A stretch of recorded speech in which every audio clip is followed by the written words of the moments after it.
Welcome to Tales of Wonder. I'm Martell,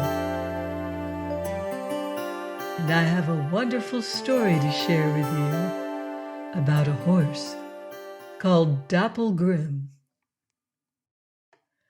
There was once a rich man who had 7 sons, and they were all stout, well-grown lads. When the man's time came to die, he called his sons about him, that he might divide his goods among them. He asked each one, beginning at the eldest, what he wished to have left to him. One said one thing and one another. One wanted the house, one the land, one wanted gold, and one the flocks and herds. And at last it came the turn of the youngest, who was called Boots, to say what he wished to have. But by this time nothing was left to choose but 7 wild mares that ran about free on one of the farther hills. All the other things had been promised to his brothers. "Very well," said Boots, "I'm satisfied. The 7 mares will do for me.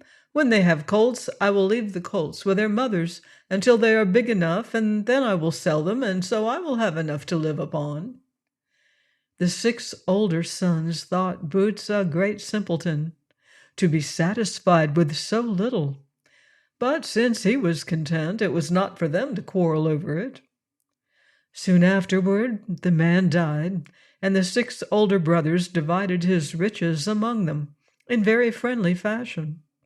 As for Boots, he asked for nothing, but he took his staff in his hand and set out for the farther hill to look at his 7 wild mares. It was a half a day's journey to the hill, but Boots thought nothing of that. He reached it before his shoes were worn out, and there were the 7 wild mares grazing hither and thither, and each one had a foal with her. They were fat and well-grown foals, but beside the 7 there was another colt there on the hill, and he was a wonder.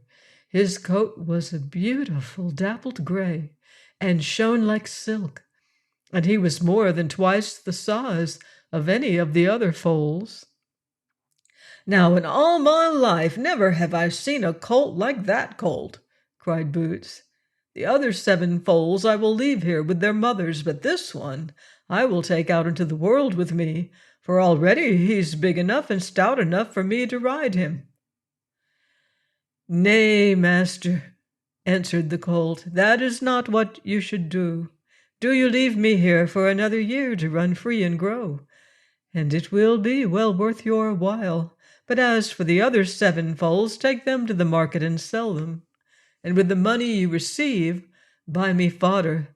Store the fodder in yonder old ruined building, and leave the door open so that I can go in and out and eat at will, and by next year I will be better fit for riding." Boots was willing to do this, so he gathered the 7 foals together and drove them away to market.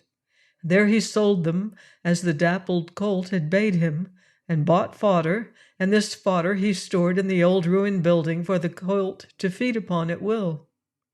Then the lad went away to a city near by and took service to wait until the year was up. At the end of the year, to a day, Boots came back again to the hill, and there were the 7 wild mares at graze, and again each had a well-grown foal beside her. But as for the dappled colt, it was a wonder. It was twice as large as before, and if before its coat had been like silk, now it was like satin, it shone so. Boots looked and wondered and looked. "Well it is," he said, "that I left you here a year longer. But now you must go with me, for with such a horse as you to ride upon, the king of the country himself will be glad to take me into his service." "Nay, master," answered the foal, "the time is not yet. Let me run free for still another year, but take the 7 foals and the mares to market, and sell them for what you can get. With the money, buy fodder and place it where you did before. If you do this thing, you will never regret it." Well, Boots was willing to do that too. He drove the mares and their foals to market and sold them and bought fodder with the money. Then he went away again to the city and took service for another 12 months. At the end of the year to a day, Boots came back to the hill to look at his dappled colt. But before he reached there, he saw a light in the sky and heard a sound as of thunder. The sound drew nearer and nearer, and then Boots saw the colt coming to meet him, and the noise was made by its hoofs, for it was so huge that the earth trembled under it as it came, and if its coat had been like satin before, now it shone like glass, so that the light was reflected all about it, and that was what Boots had seen. "By my faith," cried Boots, "never have I beheld such a horse before. The king himself hath not another like it." "That is true," answered the steed. "And now, master, the time is come for you to ride me out into the world, and together we will make your fortune." Then Boots tried to mount, but Dapple Grim, for so Boots had named the horse, was so huge that he was obliged to lie down before his master could get upon his back. Once Boots was up, away the horse went, so fast that the wind whistled past their ears, and they never stopped nor stayed until they came to the castle of the king of the country. Here Boots knocked at the door and asked the king if he might take service with him. And the king could have jumped for joy at the thought of having him, for never in his life before had he seen such a horse as Dapple Grim. And as for Boots, the king was sure that only a hero could be the master of such a steed. So now Boots was one of the king's own men, and soon he became such a favorite that the king would have him always by his side and talk to him more than to anyone else. But this made the noblemen who were about the castle very jealous, and not only did they have to make way for Boots, but all their own horses had to be taken out of the castle stable so that Dapple Grim might have more room. Before long they began to plot and plan as to how they could rid themselves of Boots and his great gray steed as well. Now, though the king of that country was very rich and powerful, he was so sad that he was never seen to smile, for he had only one child, a daughter, and her a troll had stolen away. The troll kept her a prisoner in his house at the top of a great glass hill. This hill was as slippery as ice and as steep as a house. Many princes and brave men had tried to rescue the princess, for she was as beautiful as the day, and the king had promised her in marriage to anyone who would bring her back to him. None had succeeded, however, and those who had tried had always lost their lives. For though the king had promised her as a wife to whoever could save her, he had also sworn to cut off the heads of all those who tried and failed. Now one day several of the noblemen who were jealous of Boots came to the king and told him that Boots had been saying this and that he could ride up the hill on Dapple Grim as easily as not, and could rescue the princess if only the king would ask him to. As soon as the king had heard this, he sent for Boots to come before him. "How is this?" said he. "Why do you tell others that you can rescue the princess if you choose, and yet you never tell me?" "But I never said such a thing," said Boots. "Yes, but you did." "No, but I didn't." The king would not listen to him, however. He was determined that Boots must set out on the adventure at once. If he rescued the princess. He should have her for a wife. But if he failed, his head should be cut from his shoulders. As soon as Boots left the king, he went straight out to Dapplegrim's stall, and he was down in the mouth, as you may well believe. "What is the matter, master?" asked Dapplegrim. "Matter enough," answered Boots, and then he told the great gray horse all that the king had been saying to him. The great gray horse listened attentively. "This is no easy thing that the king has asked of you," he said, "but it might have been worse. And then it isn't every day one has a chance of winning a princess for a wife.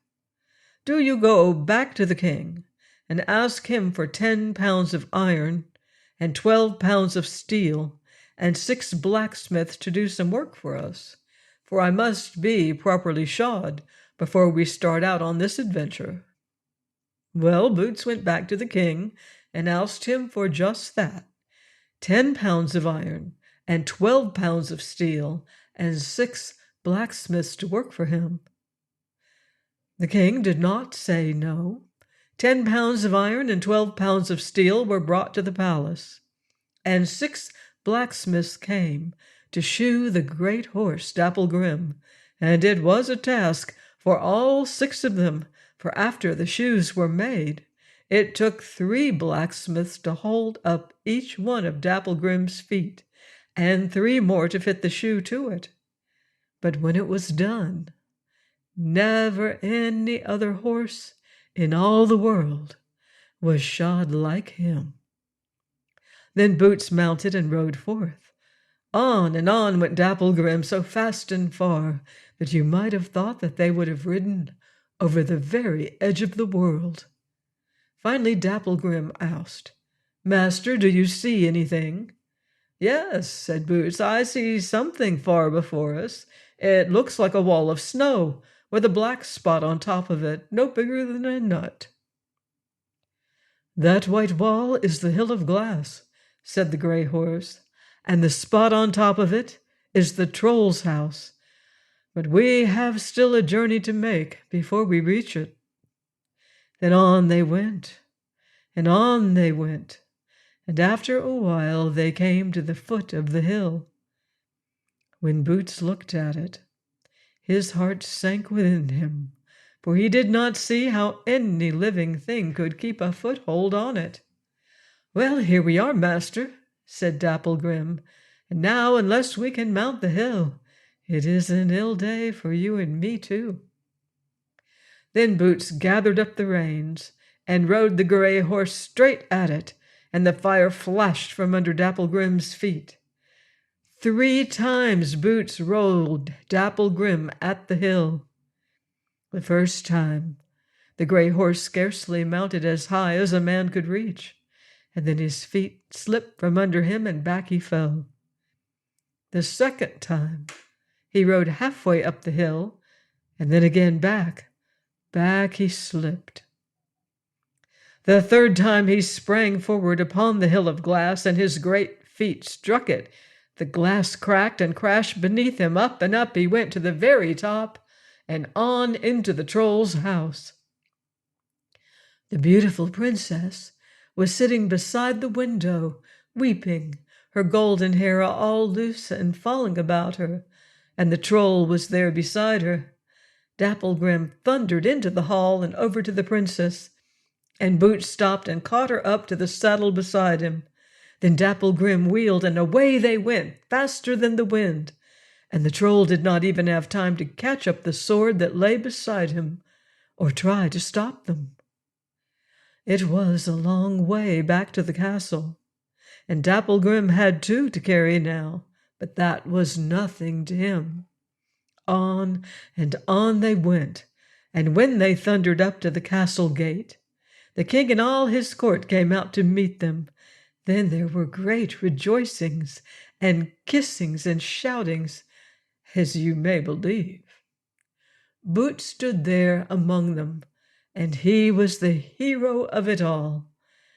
"And now, when am I to marry the princess?" he asked. At that the king began to hum and haw. It had been all very well to promise her to Boots as long as she was sitting in the troll's house at the top of the hill. But now that she was back in the castle again, it was a different matter. "Listen," said the king.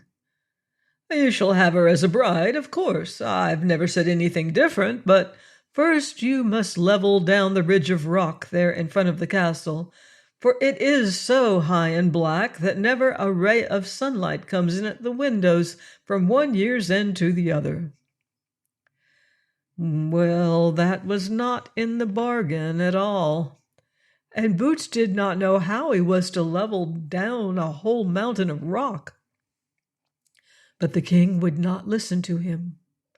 Not till the ridge was leveled down could he marry the princess.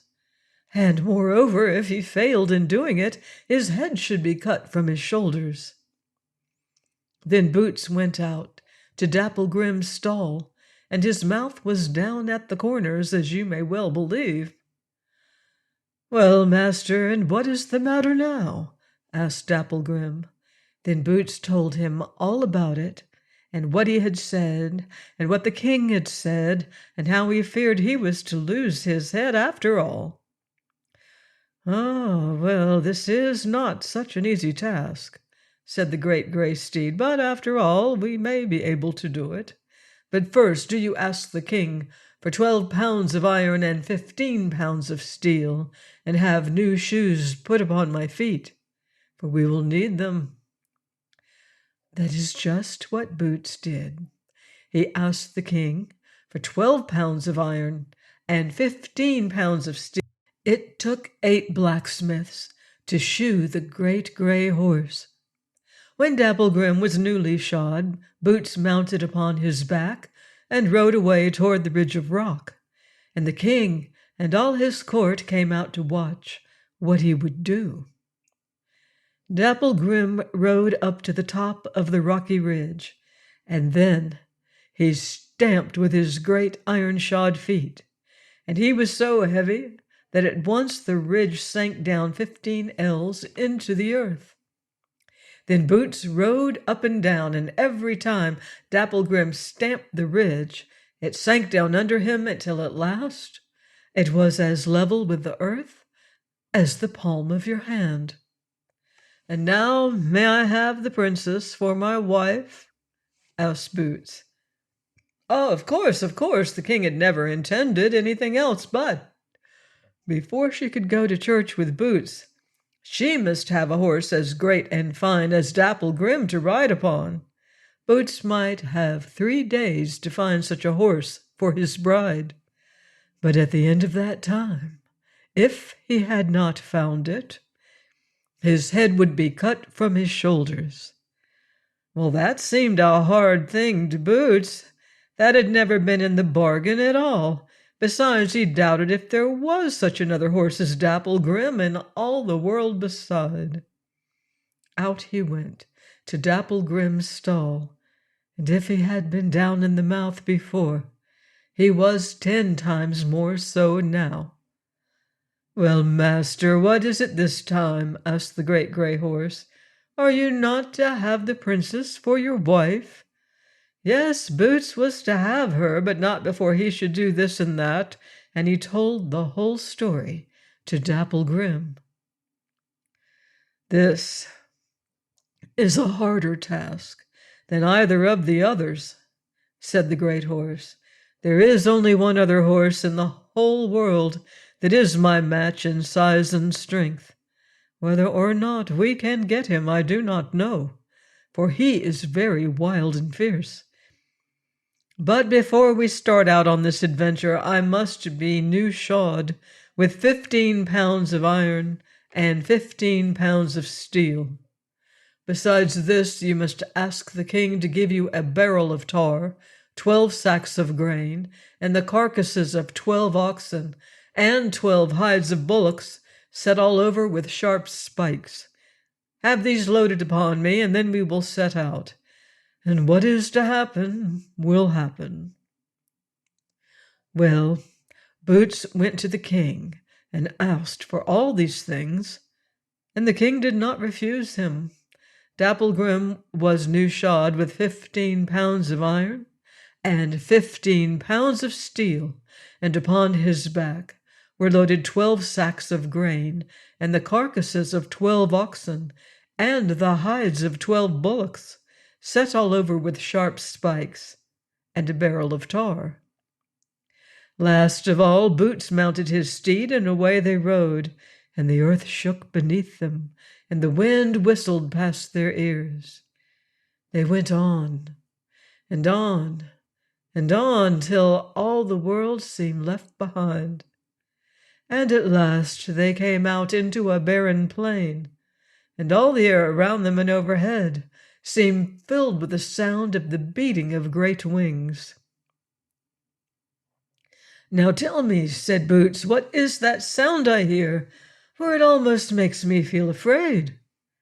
"That," answered Dapplegrim, "is the beating of the wings of all the birds of the air that have been sent out to stop us. But do not be afraid. Cut a hole in each of the bags we carry, so that the grain will run out, and the birds will be so busy picking it up they will never notice us." This Boots did, and the grain ran out in a stream behind them. Then the birds gathered in such countless numbers that the whole plain was covered with them. But they were so busy pecking up the grain, they never even looked at Boots or the great gray horse. On rode Boots, and on he rode, and after a while he and Dapplegrim came into a great black forest. Then from all around there sounded a mighty roaring that fairly shook the trees, it was so loud. "What is that sound?" asked Boots. "Now tell me, for it almost makes me feel afraid." "That," said Dapplegrim, "is the roaring of all the beasts of the earth that have been sent out to stop us. But do you throw down the 12 carcasses of the oxen, and the beasts will be so busy eating them they will never even look at us." Boots did as Dapplegrim bade him, and immediately from behind the trees and thickets sprang out a multitude of wild beasts, and they fell upon the carcasses and began to tear them and eat. They did not even so much as look at Dapplegrim or his master.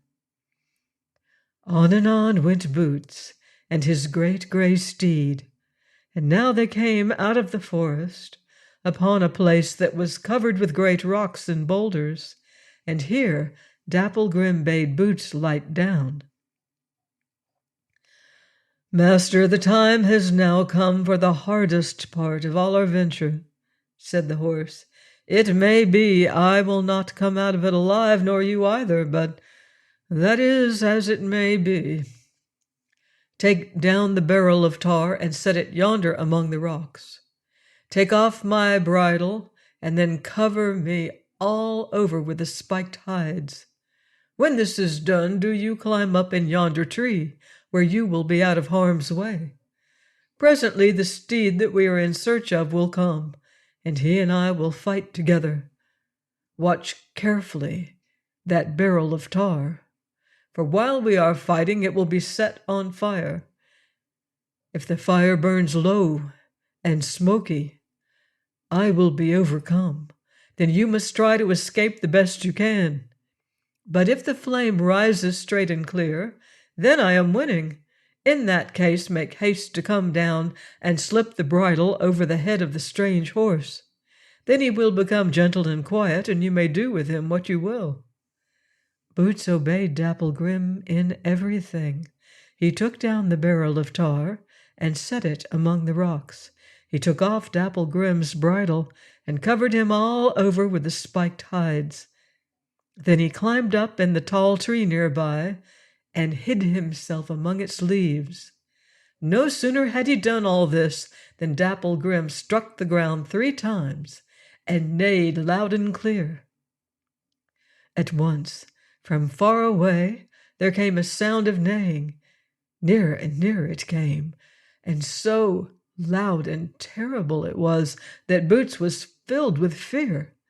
Then from beyond the rocks came galloping a great gray dappled horse, and if Dapplegrim was big, this one was full as large.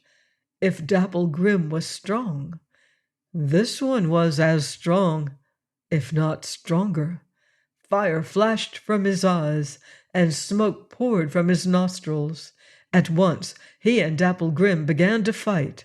Up and down they fought, and sometimes one seemed to be winning, and sometimes the other, but always whenever the strange horse tried to seize Dapplegrim with his teeth, he could not, because of the spiked hides that covered him. As they fought, a spark from their hooves fell upon the barrel of tar and set it afire. The flame of it rose straight and clear through the air. At once Boots slipped down from the tree and ran over to where the two horses were fighting.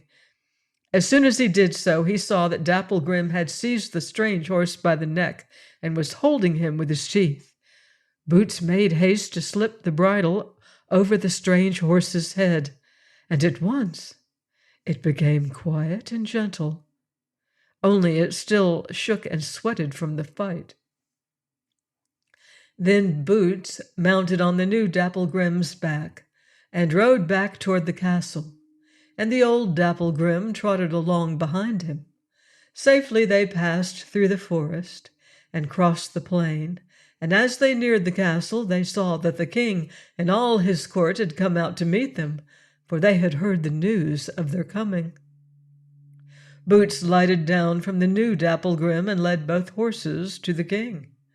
And the king was filled with wonder and amazement at the sight of two such horses, and both exactly alike. "And now," said Boots, "can you tell me which is the new Dapplegrim and which the old?" Well, the king looked them all over from head to tail. He looked at their eyes and their ears and their hoofs, and not a hair did one have that was different from the others. So the king was obliged to own that he could not tell which was which. "So I brought you the horse as you bade me," said Boots, "and now am I to have the princess for a wife?" Well, there was nothing more for the king to do but to let Boots marry the princess. But now the princess herself had something to say about it. "Look," said she to Boots, "you've shown us how brave you are. Now let us see whether you are clever as well. I will hide twice, and you shall hide twice. If you can find me and I cannot find you, then we will know you are more clever than I am, and I will marry you. But if you fail, then you must look elsewhere for a wife." Well, Boots did not like that very much, but he did not know how to refuse. "Very well," said he, "then that is the bargain." The princess was to hide first, and this is what she did. She changed herself into a white duck and floated on the pond that was behind the castle stable. Boots hunted for her high and low. He looked everywhere, but he could not find her. Then he went out to Dapplegrim's stall and told him all about it. "You should have come to me in the first place," said Dapplegrim. "Do you take a gun and go out to the pond behind the castle stable. Aim at the white duck that is floating there as though you meant to shoot it, and you will find the princess fast enough." Boots did as Dapplegrim bade him. He took his gun out to the pond behind the stable, and there sure enough was a white duck floating about in the sunshine. Boots took aim at it as though to shoot. Then the princess was terribly frightened. "Do not shoot," she cried. "It is I, the princess." So Boots had found her once. The next time the princess hid, she turned herself into a loaf of bread and lay with the other loaves on the kitchen table. Boots hunted for her high and low, but nowhere could he find her. Then he went out to Dapplegrim's stall. "What shall I do about it now?" he said. "I've hunted for the princess everywhere, and still I cannot find her." "Why did you not come to me in the first place?" asked Dapplegrim. Do you take a knife and lay it on the middle loaf that is on the kitchen table, as though to cut it, and you will find the princess fast enough." Well, Boots was not slow to do as Dapple Grim bade him. He took a sharp knife and went into the castle kitchen, and there were 7 fresh loaves of bread on the table. Boots drew the middle loaf toward him and laid the sharp edge of the knife on it as though to cut it. Then the loaf cried aloud in a woeful voice, "Alas, do not cut me! It is I, your princess." And so Boots had found the princess for the second time. Now it was Boots' turn to hide, and while the princess was not looking, he changed himself into a fly and hid in Dapple Grim's ear. The princess hunted for him everywhere, all through the castle, but she could not find him.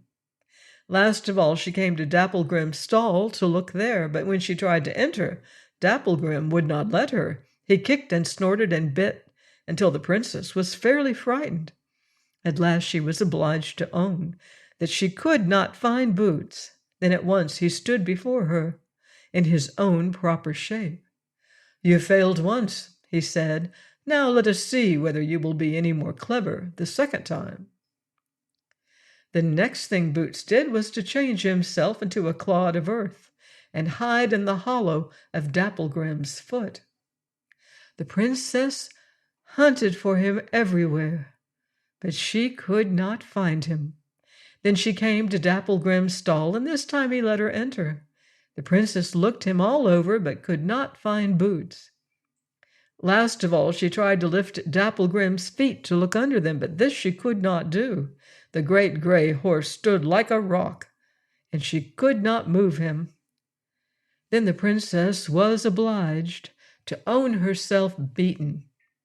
At once Boots stood before her. "Now," said he, "I have fairly won you for a bride, and you shall not say no to me." Yes, that is right," said the princess. "Now I know that you are the cleverest as well as the bravest man in all the world, and you alone shall be my husband." So Boots and the princess were married with great rejoicing and magnificence, and if any one were sorry, it was not the princess nor Boots. As for Dapple Grim, nothing was too good for him. If he had wished it, he might have had a bridle of gold and a saddle set with precious gems and a silver bed to lie on. He lived to a good old age, and they were all happy forever after. Please join me next time for another enchanting story here on Tales of Wonder.